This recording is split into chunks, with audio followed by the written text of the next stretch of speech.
Hello friends, welcome back to my channel exam लोग। तो friends, आज मैं लेकर आया हूँ यूपी पॉलीटेक्निक 6 सेमेस्टर वाले स्टूडेंट्स के लिए जो कि सीएस और आईटी ब्रांच के हैं, उनके लिए आईएमईडी का एक मोस्ट इंपॉर्टेंट वीडियो लेकर आया हूँ, जिसमें मैं आपको आईएमईडी के सारे इंपॉर्टेंट क्वेश्चंस कराने वाला हूँ, जो कि पेपर के दृष्टिकोण से बहुत ही महत्वपूर्ण है और पेपर में ज़रूर 100% आएंगे यही सब क्वेश्चंस। ठीक है, इसके पहले मैंने एक वीडियो अपलोड किया है, उसमें मैंने क्वेश्चंस आपको 20 क्वेश्चंस बताए हैं, जिसमें से एक भी क्वेश्चन आपका पेपर का उसमें से बाहर नहीं जाएगा। वो ऑलरेडी आपको मिल जाएगा मेरे चैनल पे जाएंगे तो आप लोग उसको ज़रूर देख लीजिएगा। अगर आप लोग नोट्स बनाए हैं प्रॉपर, तो उतने ही क्वेश्चन अगर आप लोग तैयार करके जाएंगे तो आपका उसमें से एक भी क्वेश्चन बाहर नहीं जाएगा एग्ज़ाम में। ये मेरी 100% गारंटी है।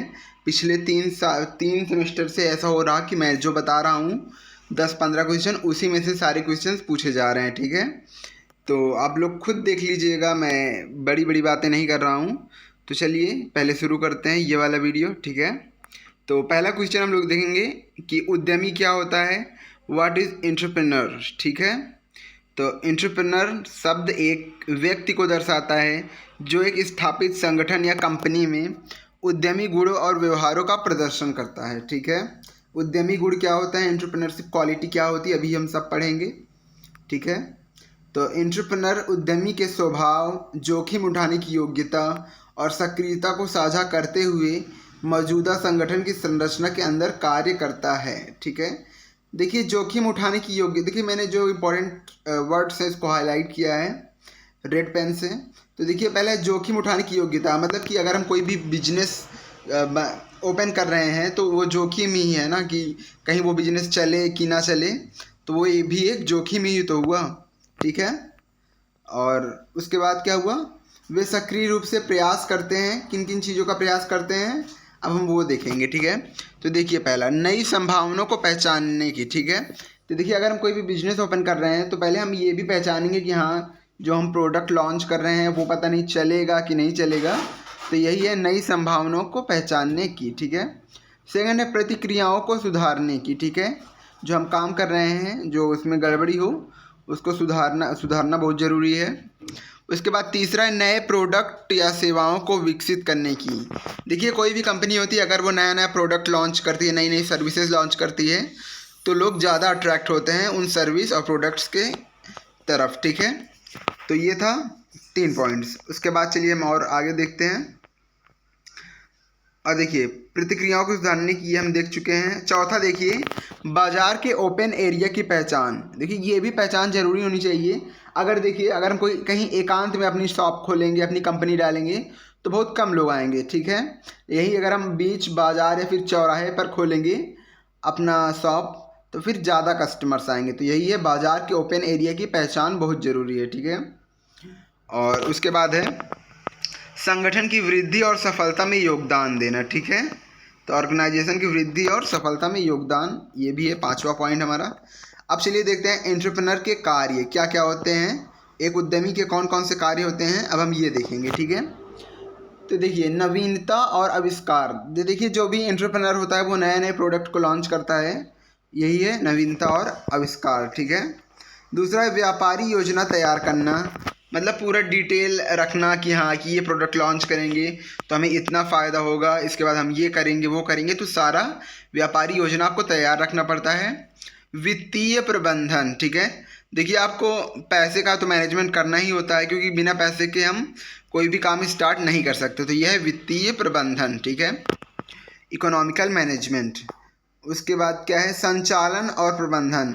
देखिए अगर हम कोई भी कंपनी लॉन्च कर रहे हैं, ओपन कर रहे हैं, कोई प्रोडक्ट लॉन्च कर रहे हैं, तो उसको हम कैसे चलाएंगे और उसका प्रबंध कैसे करेंगे, मैनेज कैसे करेंगे, ये सब भी हमको जानना बहुत ज़रूरी है। उसके बाद है मार्केट सर्वे। देखिए मार्केट सर्वे एक बहुत ही इंपॉर्टेंट क्वेश्चन है, अभी मैं इसको डिटेल में भी नीचे डिस्कस करने वाला हूँ। मार्केट सर्वे मैं आपको ऐसे समझाता हूँ कि अगर हम कोई भी प्रोडक्ट लॉन्च करने से पहले या फिर कोई सर्विसेज ओपन करने से पहले पहले हम मार्केट में पता करेंगे कि हाँ इसका क्रेज है कि नहीं, लोग इसको जानते हैं, ये लोगों की उपयोगिता है कि नहीं। पहले हम इसके बारे में जानेंगे, फिर देखेंगे इसके कॉम्पेटिटर्स कितने हैं, कितने लोगों ने ऑलरेडी इसको लॉन्च कर दिया है प्रोडक्ट, और हम इसमें क्या नया ऐड कर सकते हैं। ये सभी है मार्केट सर्वे के अंतर्गत आता है। ठीक है, उसके बाद है छठवां साइट सिलेक्शन। जैसे मैंने अभी बताया कि अगर हम बीच बाज़ार में अगर खोलेंगे चौराहे पे खोलेंगे दुकान तो ज़्यादा चलेगी, ठीक है। और यही हम जंगल में खोलेंगे तो बहुत कम लोग चलेगी, क्योंकि वहाँ लोग ज़्यादा नहीं हैं, ठीक है। उसके बाद 7वां पॉइंट है बिजनेस प्लान साइज़, कि हम अपना बिजनेस कितना बड़ा कर रहे हैं। अगर हम ज़्यादा बिजनेस अपना बड़ा करेंगे तो हमको ज़्यादा इन्वेस्टमेंट करनी पड़ेगी और ज़्यादा भी लोग भी चाहिए होंगे, वर्कर्स, ठीक है। तो ये होगा। उसके बाद है फाइनेंशियल एक्सपेंडिचर रिकॉर्ड कीपिंग। देखिए हम लोग जो चीज़ों को के ऊपर खर्चा कर रहे हैं, जैसे प्रोडक्ट पे इतना खर्चा किए, इस प्रोडक्ट पे इतना खर्चा किए, तो उन सभी चीज़ों का रिकॉर्ड रखना भी ज़रूरी है। तो यही है फाइनेंशियल एक्सपेंडिचर्स रिकॉर्ड कीपिंग। देखिए मैं इतना मेहनत कर रहा हूँ आप लोगों के लिए। आप लोग प्लीज़ वीडियो को लाइक करिए और अपने सारे दोस्तों के साथ शेयर कर दीजिए, ठीक है। और जो लोग नए हैं वो चैनल को सब्सक्राइब कर लेंगे। अब देखिए एक क्वेश्चन है स्वोट, इसमें क्या होता है? स्वोट का फुल फॉर्म पहले जान लेते हैं। Strength, weakness, opportunity, threats. तो ये स्वोट के बारे में बेसिकली हम लोग इसकी स्ट्रेंथ जानेंगे, वीकनेस क्या होती है, अपॉर्चुनिटीज़ क्या क्या होती हैं, और थ्रेट्स क्या क्या, बाधाएं क्या क्या होती हैं, ये सभी हम लोग स्वोट के अंतर्गत पढ़ेंगे, ठीक है। तीसरा क्वेश्चन है हमारा मार्केट सर्वे, जो मैंने अभी बताया आपको। देखिए चलिए पढ़ते हैं। बाजार सर्वेक्षण किसी उत्पाद अथवा सेवा विशेष के प्रति ग्राहकों के झुकाव का अध्ययन करने की प्रक्रिया है, ठीक है। अभी मैंने जैसे आपको बताया कि कस्टमर को क्या चीज़ें ज़्यादा पसंद आ रही हैं, क्या कस्टमर की ज़्यादा नीड्स हैं, उसी पे हम लोग काम करें, तो यही है मार्केट सर्वे। अब देखिए need of market survey, market सर्वे करने की ज़रूरत क्या है, बाजार सर्वेक्षण करने की क्या ज़रूरत है, अब हम लोग ये देखेंगे। तो देखिए पहला पॉइंट है अंडरस्टैंडिंग कस्टमर नीड्स, ग्राहकों की उपयोगिता समझना, कि ग्राहकों की किस प्रोडक्ट, किस सर्विसेज की ज़रूरत है, ठीक है। उसके बाद सेकंड है आइडेंटिफाइंग टारगेट मार्केट, ठीक है, उस टारगेट मार्केट की पहचान करना कि किस प्रोडक्ट की ज़्यादा ज़रूरत है, ठीक है, लोगों को, ठीक है। उसके बाद है इवेल्युएटिंग प्रोडक्ट सर्विस डिमांड, ठीक है, कि अब हम ये देखेंगे कि उस जो प्रोडक्ट है उसकी कितनी डिमांड है। जैसे अभी टूथपेस्ट हो गया, लोग डेली यूज़ करते हैं, तो उसकी कितनी ज़्यादा डिमांड होगी आप लोग खुद ही सोच सकते हैं, ठीक है। और उसके बाद चौथा है असेसिंग कंपटीशन, मूल्यांकन कंपटीशन, ठीक है। और उसके बाद मूल्यांकन कंपटीशन कैसे हो गया कि जैसे कोई भी प्रोडक्ट लॉन्च करते हैं तो हम पहले अगर हम प्राइस थोड़ा कम करेंगे तभी लोग हमारे पास आएंगे, ठीक है। तो यही हुआ कंपटीशन। उसके बाद क्या हुआ पांचवा गैदरिंग फीडबैक, अगर हम कोई भी प्रोडक्ट लॉन्च कर रहे हैं तो वो प्रोडक्ट कैसा है, ये फीडबैक हमको कस्टमर से अगर मिले तो अच्छे फीडबैक मिले तो अच्छी बात है, अगर कुछ में हमारे प्रोडक्ट में कुछ कमी है तो फीडबैक के जरिए हमें वो भी पता चल जाएगा कि हमारे प्रोडक्ट में क्या कमी है, ठीक है। उसके बाद छठवां क्वेश्चन है हमारा मार्केट ट्रेंड्स एनालिसिस, मार्केट में क्या चीज़ें ट्रेंड कर रही हैं उसका एनालिसिस करना, ये हो गया हमारा मार्केट सर्वे का छठवां पॉइंट, ठीक है। अब और देखते हैं इसमें डिसीजन मेकिंग सपोर्ट है, ठीक है।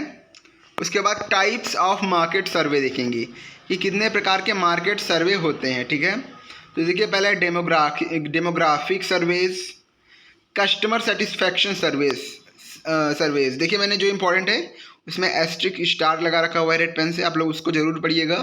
देखिए कस्टमर सेटिस्फैक्शन सर्वे क्या होता है कि अगर हमारे प्रोडक्ट से कस्टमर सेटिस्फाइड है टोटली कि नहीं, अगर सेटिस्फाइड है तो हम इसी सब चीज़ों का एनालिसिस करेंगे मार्केट में। Product service usage surveys, product जो हमारा लॉन्च हुआ है उसको कैसे यूज़ किया जाएगा, उसकी क्या क्या सर्विसेज हैं, ये सभी हम लोगों को बताएंगे मार्केट सर्वे के दौरान, ठीक है। ब्रांड अवेयरनेस सर्वेज, ब्रांड के बारे में बताएंगे अपने।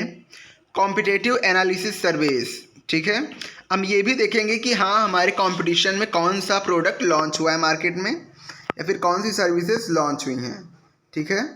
उसके बाद है प्राइसिंग सर्वेज, तो इसमें क्या होगा कि जैसे कोई दुकानदार है वो किसी प्रोडक्ट को काफ़ी महंगा बेच रहा है, तो हम पहले सर्वे करेंगे कि हाँ ये सामान, ये प्रोडक्ट मार्केट में किस रेट पे चल रहा है, ठीक है। तो उसी के हिसाब से हम अपने प्रोडक्ट का प्राइसिंग रखेंगे, ठीक है। तो यही हुआ प्राइसिंग सर्वेज। उसके बाद है 8वां नंबर मार्केट ट्रेंड सर्वेज, जो मैंने अभी ऊपर बताया कि मार्केट में क्या ट्रेंडिंग चल रहा है। आजकल ट्रेंडिंग का कुछ ज़्यादा ही फैशन चल रहा है कि कुछ भी जैसे रील्स ट्रेंडिंग में ये म्यूज़िक आ गया तो लोग इसी पे रील्स बनाने लगते हैं, और इस टाइप के कपड़े आ गए तो लोग इसी टाइप के पहनने लगते हैं, ठीक है। तो ये था मार्केट ट्रेंड सर्विस। और अब 10वां है ऑनलाइन सर्विस। देखिए ऑनलाइन फीडबैक के जरिए भी हम लोग सर्वे करते हैं, जैसे कि कोई हमारी वेबसाइट हो गई या फिर सोशल मीडिया ऐप्स हो गए जहाँ पर हम अपने प्रोडक्ट्स को दिखाते हैं, कस्टमर को बेचते हैं और कस्टमर ऑनलाइन हमें फीडबैक देता है, तो वो क्या हो जाएगा हमारा ऑनलाइन सर्विस। ठीक है, अब चलिए नेक्स्ट क्वेश्चन देखते हैं। अब देखिए एकल व्यवसाय क्या है। ठीक है, अब चलिए देखते हैं एकल व्यवसाय क्या होता है, जिसमें कोई एक ही लोग अपनी कंपनी को ओपन करें और काम करें। ठीक है, बेसिकली आप लोग ये समझिए। अब चलिए देखिए मैंने इसको कितनी शॉर्ट में लिखा है। तो देखिए इसमें केवल एक स्वामी होता है, मतलब एक मेन मालिक होता है, सिर्फ एक मालिक। ठीक है, इसीलिए इसका नाम है एकल व्यवसाय। ठीक है, उसके बाद दूसरा पॉइंट है व्यवसाय के लिए कोई विशिष्ट अधिनियम नहीं। उसके आगे मैंने क्रॉस लगा रखा है क्योंकि व्यवसाय के लिए कोई विशिष्ट अधिनियम की ज़रूरत नहीं है। ठीक है, और देखिए अगर हम अकेले हैं तो इसमें हमको विचार विमर्श किसी से करने की ज़रूरत ही नहीं है। तो यही हमारा तीसरा पॉइंट है कि विचार विमर्श किसी से करने की कोई आवश्यकता नहीं है। अब जब हम अकेले ही कंपनी को ओपन कर रहे हैं तो हमें पंजीकरण कराने की कोई ज़रूरत ही नहीं है। ठीक है, अगर कोई पार्टनर हो तब चलिए हाँ पंजीकरण कराएं कि हाँ इन दोनों लोगों के बीच में पार्टनरशिप से ये कंपनी ओपन हो रही है। लेकिन अगर हम अकेले ही ओपन कर रहे हैं तो हमें क्या ज़रूरत है पंजीयन करवाने की। ठीक है, तो चौथा पॉइंट भी गलत हो गया। और पांचवा है अधिकतम व्यक्ति। देखिए इसमें अधिकतम व्यक्ति की संख्या एक ही होगी क्योंकि ये है एकल व्यवसाय है। ठीक है, अब एकल व्यवसाय के गुण चलिए देखते हैं, क्वालिटीज़। देखिए इसके व्यापारी को किसी कार्य को करने की अनुमति नहीं लेनी पड़ती है। जब अकेले ही रहेंगे, हम अकेले ही अपना बिजनेस ओपन किए, अपने मर्जी के मालिक हैं, तो हम किसी से क्यों अनुमति लें। ठीक है, इसलिए वह व्यापारिक अवसरों का लाभ उठाकर लाभप्रद व्यापार करने में सफल हो जाता है। ठीक है, ये इसका लाभ है। और सेकंड है इसमें व्यापार का संचालन एक ही व्यक्ति के हाथ में होता है, होने से गोपनीयता बनाए रखना संभव है। देखिए अगर हम कोई सीक्रेट सिर्फ हम ही अकेले जानते हैं तो वो सीक्रेट ही रहेगा, तो वो सीक्रेट ही रहेगा। ठीक है, और अगर हमारे अलावा 2-3 लोग और जान जाएं तो वो सीक्रेट नहीं रह जाएगा, क्योंकि वो लोग एक दूसरे से शेयर करते करते सभी को पता चल जाएगा। तो अगर हम अकेले व्यापार एकल व्यवसाय में सीक्रेट बनाए रखना काफ़ी मतलब संभव होता है। ठीक है, उसके बाद देखिए उसके बाद हम लोग देखेंगे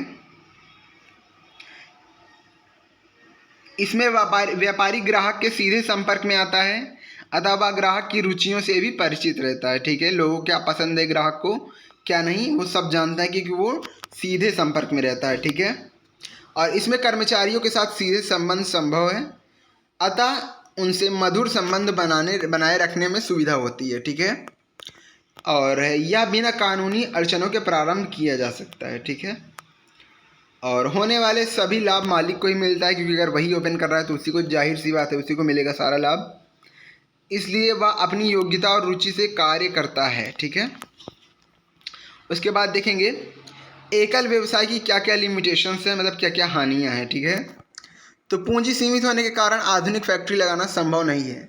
अब पूंजी सीमित क्यों होगी समझिए, अगर हम एक लोग रहेंगे, एक लोग पैसा लगाएंगे तो उतना ही पैसा लगेगा जितना हम लगाएंगे।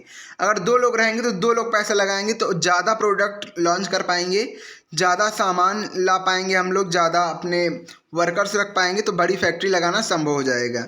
लेकिन अगर एक ही लोग रहेंगे तो ज़्यादा से बड़ी फैक्ट्री लगाना संभव नहीं हो पाएगा। ठीक है, अपरिमित दायित्व होता है। ठीक है, उसके बाद है मालिक सभी तकनीकों में दक्ष नहीं हो सकता है।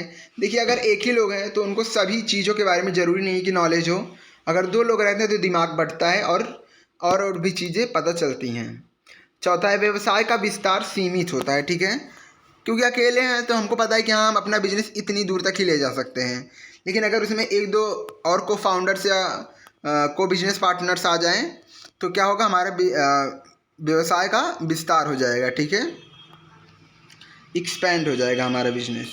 पांचवा है मालिक की अक्षमता के कारण व्यवसाय में हानि होने पर उसे बंद करना पड़ता है। अगर मान लीजिए अगर हम कोई प्रोडक्ट लॉन्च करें, सारा पैसा उसी में लगा दें और हमारी कंपनी लॉस में चली गई तो हमारे कंपनी को बंद करने की भी नौबत आ जाएगी। ठीक है, तो ये था एकल व्यवसाय। अब हम लोग देखेंगे साझेदारी, पार्टनरशिप क्या होती है। ठीक है, तो देखिए पार्टनरशिप क्या होती है। साझेदारी कम से कम 2 व्यक्ति होते हैं इसमें। ठीक है, यन का मान 2 या 2 से ज़्यादा है। ठीक है, मतलब कि जो हमारे पार्टनर मतलब कैसे बताएं आपको, जो हमारे मालिक होंगे वो 2 से ज़्यादा होंगे, क्योंकि अगर एक ही होंगे तो वो एकल व्यवसाय हो जाएगा, क्योंकि हम लोग साझेदारी में कर रहे हैं। साझेदारी में 2 या 2 लोगों के बीच में होता है, ठीक है, 2 या 2 लोगों से ज़्यादा के बीच में। और इस स्थापना के लिए भारतीय साझेदारी अधिनियम 1932 है। देखिए, भारतीय साझेदारी अधिनियम मतलब कि इंडियन पार्टनरशिप एक्ट 1932 के तहत हम लोग साझेदारी कर सकते हैं, साझेदारी से कोई कंपनी ओपन कर सकते हैं। और उसके बाद है सभी निर्णय विचार विमर्श द्वारा ही होता है, क्योंकि अगर 2 लोग रहेंगे तो बिना दोनों के विचार से ही तो सारे काम होंगे। बिना एक के विचार, दोनों के विचार जब तक नहीं होगा तब तक हमारा कोई भी काम स्टार्ट नहीं होगा। पंजीयन वैकल्पिक है, मतलब कि अगर चाहें तो पंजीयन करा सकते हैं, चाहे तो नहीं कराएं, लेकिन वैधानिक आवश्यकताओं के लिए आवश्यक है, ठीक है, लीगल नीड्स के लिए आवश्यक है। उसके बाद है साझेदारी की अधिकतम संख्या। देखिए, साझेदारों की अधिकतम संख्या 20 हो सकती है और बैंकिंग व्यवसाय की दशा में 10 ही हो सकती है, ठीक है। अब हम देखेंगे कि एंटरप्रेन्योर की क्या क्या क्वालिटीज़ होंगी, या फिर एक लीडरशिप की क्या क्या क्वालिटीज़ होंगी, अब हम वो देखेंगे, ठीक है। तो देखिए लीडरशिप क्वालिटीज़, तो देखिए पहले वो सेल्फ कॉन्फिडेंस होना चाहिए, उसके अंदर आत्मविश्वास होना चाहिए कि हाँ हम ये काम कर लेंगे। करेज होना चाहिए, करेजियस होना चाहिए, साहसी होना चाहिए। अब ये नहीं कि थोड़ा सा लॉस हो गया तो डर जाए, कंपनी को छोड़ छाड़ के चला जाए, ऐसा नहीं होना चाहिए। स्वस्थ विचारधारा, हेल्दी थॉट्स होने चाहिए, उसके पॉजिटिव थॉट्स होने चाहिए। और स्पॉन्टेनियस एंड इंड्योरेंस, स्फूर्ति और क्षमता होनी चाहिए उसके अंदर। शिक्षित होना चाहिए, एजुकेशन होना चाहिए। ब्रिलियंस होना चाहिए, प्रखरता मतलब। फ्लेक्सिबल नेचर का होना चाहिए, ज़्यादा रूड नहीं होना चाहिए, ठीक है। उसके बाद दूरदृष्टि वाला होना चाहिए, फार साइड होना चाहिए कि हमारी कंपनी कहाँ तक जा सकती है, कहाँ तक हम अपनी कंपनी को ले जा सकते हैं, ठीक है। तो ये सभी भी हम ध्यान देंगे। उसके बाद हमारा अगला क्वेश्चन है 7वां क्वेश्चन, ABC विश्लेषण। ये 100% है, पूछा जाएगा आपसे, ठीक है। तो आप लोग वीडियो को लाइक करिए पहले, ठीक है, क्योंकि इतनी मेहनत कर रहा हूँ आप लोग के लिए, तो आप लोग को वीडियो को लाइक करना ही पड़ेगा। तो चलिए देखते हैं। ABC का फुल फॉर्म होता है एक्टिविटी बेस्ड कॉस्टिंग एनालिसिस, ठीक है। तो चलिए देखते पढ़ते हैं। ABC विश्लेषण IMED के क्षेत्र, IMED का मतलब क्या हुआ बताइए आप लोग, ये तो सब्जेक्ट का नाम होगा, आपको खुद ही पता है, ठीक है। ABC विश्लेषण IMED के क्षेत्र में एक विशेष विश्लेषण तकनीकी है। यह ABC विश्लेषण तकनीक के द्वारा उद्योग में प्रयोग में लाए जाने वाली सभी आइटम को उनके प्राइस और इम्पोर्टेंस के आधार पर पृथक्कृत करने में बहुत सहायता मिलती है, ठीक है। तो आप लोग इतना याद रखिए कि जो भी हम प्रोडक्ट उपयोग में लाते हैं उनको उनके प्राइस और इम्पोर्टेंस के आधार पर डिवाइड करना ही क्या कहलाता है, ABC विश्लेषण। यह तकनीक यह भी स्पष्ट करती है कि पर्टिकुलर आइटम कितना मूल्यवान है और उसे किस हद तक औद्योगिक संगठन के हित में नियंत्रित किया जा सकता है, ठीक है। अब चलिए देखिए, इसको 3 श्रेणियों में डिवाइड किया गया है, श्रेणी A, श्रेणी B और श्रेणी C। तो देखिए श्रेणी A में क्या क्या रहेगा, इसमें सबसे उच्च मूल्य वाले आइटम रहेंगे, लिमिटेड आइटम, क्योंकि ज़्यादा महंगे होंगे तो लिमिटेड ही मतलब बहुत कम मात्रा में मिलेंगे।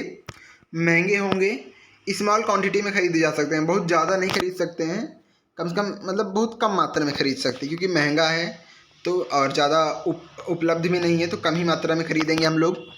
और रिस्क ऑफ नॉन अवेलेबिलिटी, कभी कभी ऐसा होता है कि हो ही ना वो आइटम, ठीक है, हमें वो आइटम ना मिल पाए क्योंकि महंगा है और मिलने के भी बहुत कम ही चांसेस होते हैं, तो ये A श्रेणी में आएंगे।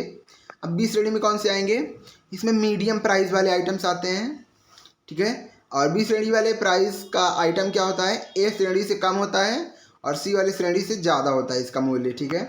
इसमें औसत नियंत्रण की आवश्यकता होती है, ठीक है। अब चलिए हम C श्रेणी वाले देखेंगे। देखिए इसमें सबसे कम लागत वाले आइटम्स आते हैं और इसमें अनलिमिटेड आइटम्स हो सकते हैं। इसमें कोई भी कंट्रोल करने की कोई ज़रूरत नहीं है, कंट्रोल रखने की। और इसके आइटम्स जैसे हो गए, जैसे रबर बैंड, वॉशर, क्लिप और आलपिन, ये सभी हो गए, ठीक है। तो इन सब पे क्या नियंत्रण करने की ज़रूरत है, ठीक है। उसके बाद देखिए हमारा 8वां इंपॉर्टेंट क्वेश्चन है GST, वस्तु एवं सेवा कर। तो GST का उद्देश्य राज्यों की अर्थव्यवस्थाओं को एक साथ लाकर देश की संपूर्ण आर्थिक स्थिति में सुधार करना है, ठीक है। यह राष्ट्रीय स्तर पर एक ऐसा विस्तृत इनडायरेक्ट टैक्स है। देखिए इनडायरेक्ट टैक्स क्या होगा कि हमसे डायरेक्ट नहीं लिया जाएगा, जैसे हम कोई भी प्रोडक्ट खरीद रहे हैं तो इसमें ऑलरेडी इंक्लूड रहेगा। जैसे हम बिस्किट खरीदते हैं, नमकीन या फिर बुक्स, कोई भी चीज़ खरीदते हैं उसमें इनडायरेक्टली रूप से हमारा जीएसटी ऐड होता है, ठीक है। तो जो वस्तुएं और सेवाओं के उत्पादन, बिक्री, उपयोग पर लगाया जाता है, ठीक है, यह राज्य और केंद्र द्वारा वस्तुओं और सेवाओं पर लगाए जाने वाले अन्य सभी करों की जगह पर लाया गया है, ठीक है। उसके बाद हम लोग देखेंगे परियोजना मूल्यांकन, ठीक है। तो देखते हैं, किसी उद्योग की स्थापना करने हेतु तैयार की गई परियोजना का मूल्यांकन करना परमावश्यक एवं सर्वाधिक महत्वपूर्ण कार्य है। परियोजना का मूल्यांकन करने में निम्न तत्व विचारणीय होते हैं। देखिए इधर लिखा हुआ है कौन कौन से तत्व विचारणीय होते हैं। बाजार, हमें मार्केट की परख होनी चाहिए पूरी। मटेरियल, सामग्री की पूरी जानकारी होनी चाहिए, कौन कौन सा मटेरियल लगेगा, कहाँ से मिलेगा, कितनी मात्रा में मिलेगा, ठीक है।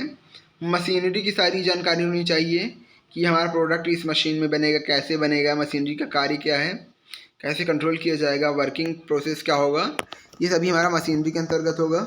उसके बाद है पूंजी, कैपिटल, कि हमारा इन्वेस्टर कौन होगा, हमें कितना लाभ मिलेगा, ये सभी पूंजी के अंतर्गत आएगा, ठीक है। अब हम 10वां क्वेश्चन देखेंगे अपना, प्रबंधक, मैनेजर क्या होता है या फिर मैनेजमेंट क्या होता है। तो उद्योग में कार्यरत एक कर्मचारी होता है प्रबंधक, ठीक है। अपना कोई व्यवसाय नहीं बल्कि स्वयं का निर्णय भी नहीं ले सकता है प्रबंधक, क्योंकि वो प्रबंधक होता है, ठीक है। वो स्वयं का कोई व्यवसाय नहीं होता उसका, और वह कोई निर्णय भी नहीं ले सकता है, वो सिर्फ मैनेज कर रहा है। और बिजनेस तो मालिक का होता है, ठीक है। उद्योग से उसको वेतन मिलता है, ठीक है। और उद्योग का संचालन करता है रिस्क के प्रतिकूल रहता है, मतलब उसको रिस्क से कोई मतलब नहीं कि वो सिर्फ मैनेज करता है, ठीक है। रिस्क तो उसी को लेना पड़ेगा जिसने कंपनी ओपन की है, ठीक है। उसके बाद देखेंगे उद्यमी, एंटरप्रेन्योर क्या होते हैं, एक बार फिर से शॉर्ट में देखेंगे। तो देखिए, उद्यमी उद्योग का मालिक होता है। एक उद्यमी अपने व्यवसाय का स्वयं प्रबंध करता है तथा स्वयं ही निर्णय लेता है, ठीक है। उद्योग से लाभ प्राप्त होता है। उद्यमी उद्योग की शुरुआत करता है और हमेशा रिस्क लेता है, ठीक है। तो ये था उद्यमी। अब देखिए TQM देख लेते हैं। वैसे इसके नेक्स्ट वीडियो में मैं TQM को डिटेल में डिस्कस करूँगा, लेकिन इस वीडियो में मैं आपको इस TQM के बारे में थोड़ा सा बता देता हूँ। तो देखिए TQM का फुल फॉर्म होता है टोटल क्वालिटी मैनेजमेंट, ठीक है। गुण नियंत्रण से अभिप्राय एक ऐसी प्रक्रिया से है जो कि निर्मित उत्पाद के, मतलब निर्मित प्रोडक्ट के गुणों पर नियंत्रित रखने हेतु प्रयुक्त की जाती है। मतलब कि कोई भी प्रोडक्ट है उसकी क्या क्वालिटीज़ हैं, ये हमको मैनेज करने के लिए हम लोग TQM का यूज़ करते हैं, ठीक है। तो ये थे आज के 12 क्वेश्चंस। आई होप आपको ये सारे क्वेश्चंस समझ में आया हो, क्योंकि मैंने अपनी पूरी कोशिश की है कि आपको ये सारे क्वेश्चंस आपको अच्छे से समझाऊँ। ये मेरी हैंड रिटन नोट्स है, इसको मैंने अपने हैंड से बनाया लिखा है, और इसके और भी आगे मैंने लिखा है जो मैं आपको नेक्स्ट वीडियो में लाऊंगा। लेकिन वो वीडियो मैं तभी आपके लिए बनाऊंगा जब आप लोग इस पर लाइक करेंगे, इस पर कमेंट करेंगे और इसको ढेर लोगों के साथ शेयर करेंगे। क्योंकि मैं आधे घंटे मेहनत कर रहा हूँ, पहले लिख रहा हूँ इसको इतने दिन से छाँट के मटेरियल्स, और आप लोगों के को प्रोवाइड करा रहा हूँ। तो आप लोग का भी फ़र्ज़ बनता है कि आप लोग वीडियो को लाइक करें और शेयर करें, ठीक है। तो इसका नेक्स्ट पार्ट भी हम जल्द लाएंगे। अगर आपको ये PDF चाहिए तो आपको हमारे टेलीग्राम चैनल पर मिल जाएगा, और टेलीग्राम चैनल हमारा एग्ज़ाम लोग से है, जैसे हमारा चैनल का नाम है उसी नाम से। और आप हमारे व्हाट्सएप ग्रुप पे भी जुड़ सकते हैं, उस पर भी आपको ये मिल जाएगा। और ग्रुप पे आप लोग चैनल के अबाउट से जाके जुड़ सकते हैं, ठीक है। उसमें लिंक्स आपको दी गई हैं। तो मिलेंगे नेक्स्ट वीडियो में, तब तक के लिए हंसते रहिए, मुस्कुराते रहिए, लेकिन पढ़ते ज़रूर रहिए। जय हिंद, जय भारत।